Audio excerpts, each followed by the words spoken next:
दोस्तों, मुगल शासकों ने हिंदू कल्चर को जितना नुकसान पहुंचाया उतना तो नुकसान अंग्रेजों ने भी नहीं पहुंचाया होगा। वर्ष 1527 ये वही समय था जब मुगल सम्राट बाबर के आदेश पर उनके सेनापति मीर बाकी ने मस्जिद का निर्माण किया।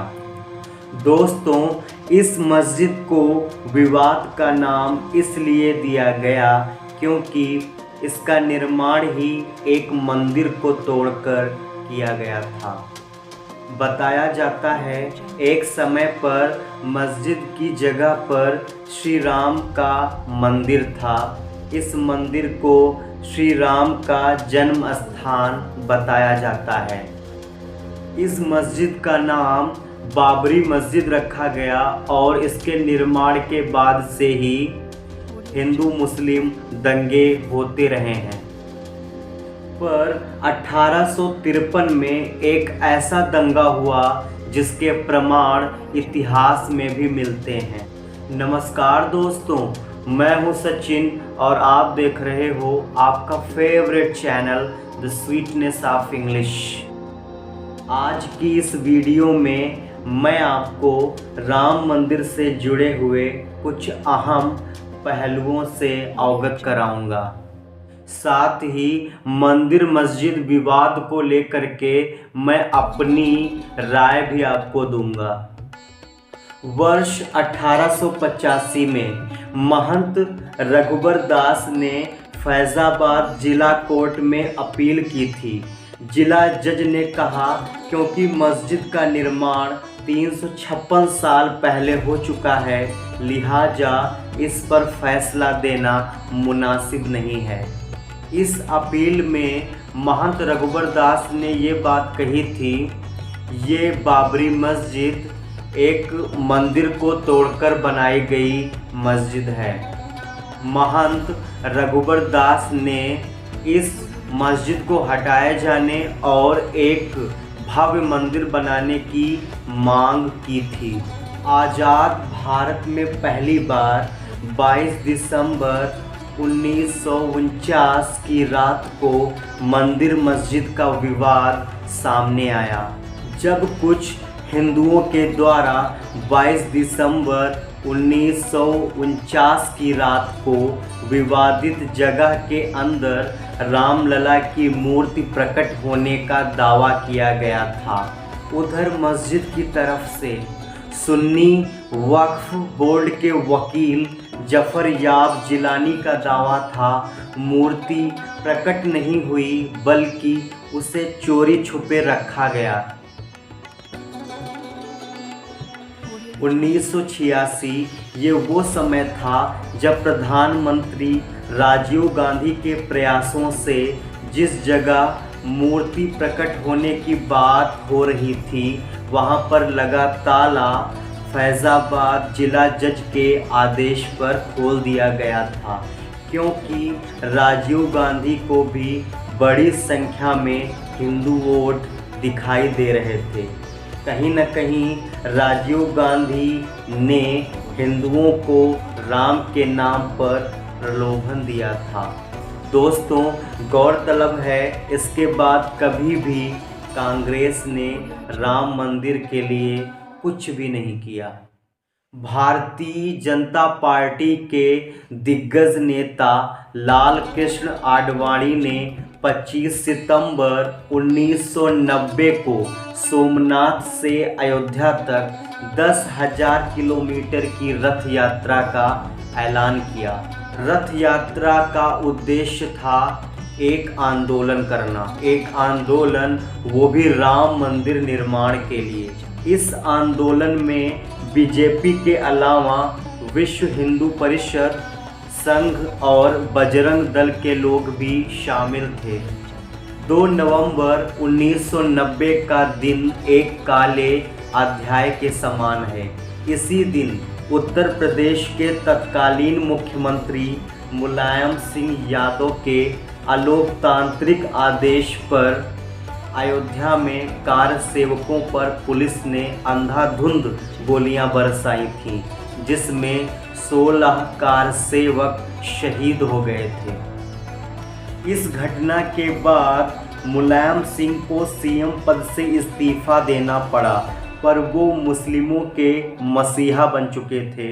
वहीं लाल कृष्ण आडवाणी हिंदुओं के हीरो बन चुके थे, जिसका सीधा फायदा बीजेपी को मिला उत्तर प्रदेश के चुनाव में। वर्ष 1991 में उत्तर प्रदेश के चुनाव में बीजेपी को 425 सीटों में से 221 सीटें मिली और बीजेपी ने उत्तर प्रदेश में पहली बार सरकार बना ली थी।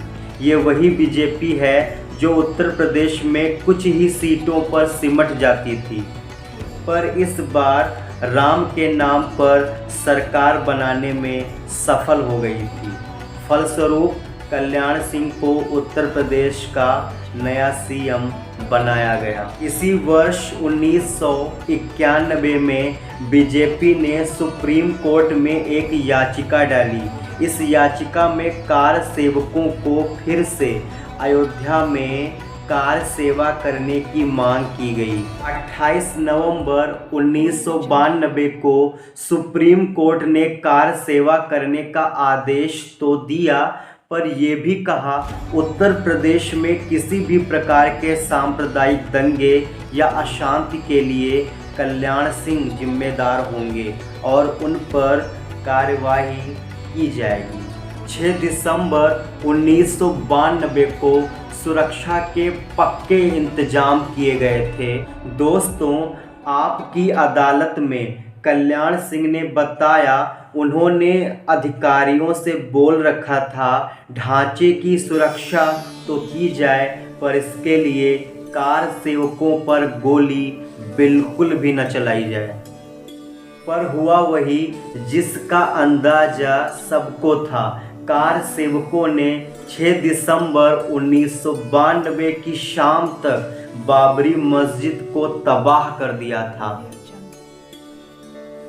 अगले ही दिन 7 दिसंबर 1992 को कल्याण सिंह ने मुख्यमंत्री पद से इस्तीफा दे दिया। इस दौरान मोहम्मद असलम नाम के एक व्यक्ति ने सुप्रीम कोर्ट में अवमानना की एक याचिका दाखिल की। इस याचिका में कहा गया बाबरी मस्जिद की तबाही के लिए कल्याण सिंह जिम्मेदार हैं। 24 अक्टूबर 1994 को सुप्रीम कोर्ट ने कल्याण सिंह के खिलाफ फैसला सुनाया।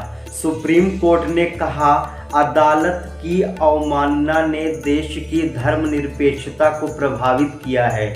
कल्याण सिंह दोषी पाए गए, उनको 1 दिन की जेल हुई और 20,000 जुर्माना देना पड़ा। वर्ष 1994 में सुप्रीम कोर्ट ने मंदिर मस्जिद विवाद को इलाहाबाद हाई कोर्ट के हवाले कर दिया। सुप्रीम कोर्ट को ये जानकारी लेनी थी क्या मंदिर को तोड़कर ही बाबरी मस्जिद बनाई गई थी।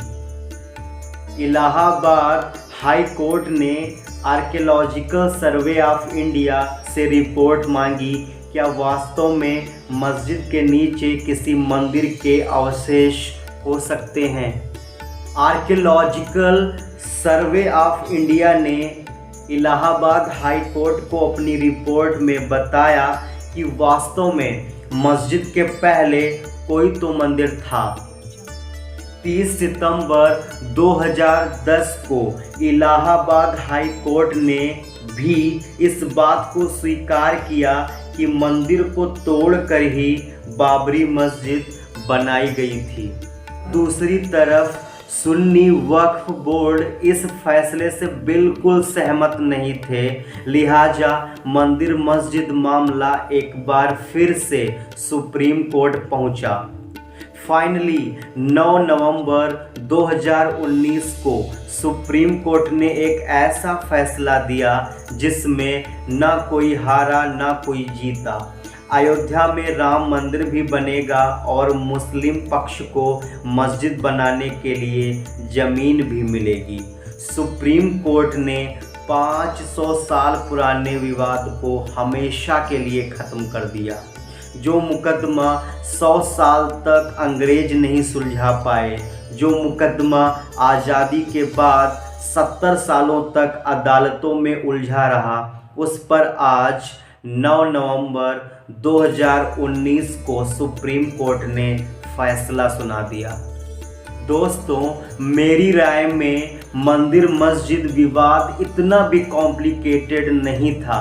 अंग्रेज चाहते तो चुटकियों में इस मुद्दे को सॉल्व कर सकते थे, पर उन्होंने ऐसा नहीं किया, क्योंकि उनको तो हिंदुओं और मुस्लिमों को लड़ाकर अपना स्वार्थ सिद्ध करना था। अंग्रेजों की सीधी पॉलिटिक्स थी कि वो किसी एक पक्ष की तरफ नहीं होंगे और ना ही दोनों पक्षों को समझा कर मुद्दे को सॉल्व करेंगे, क्योंकि अंग्रेज भारत देश में हिंदू मुस्लिम भाईचारे को बर्दाश्त नहीं कर सकते थे।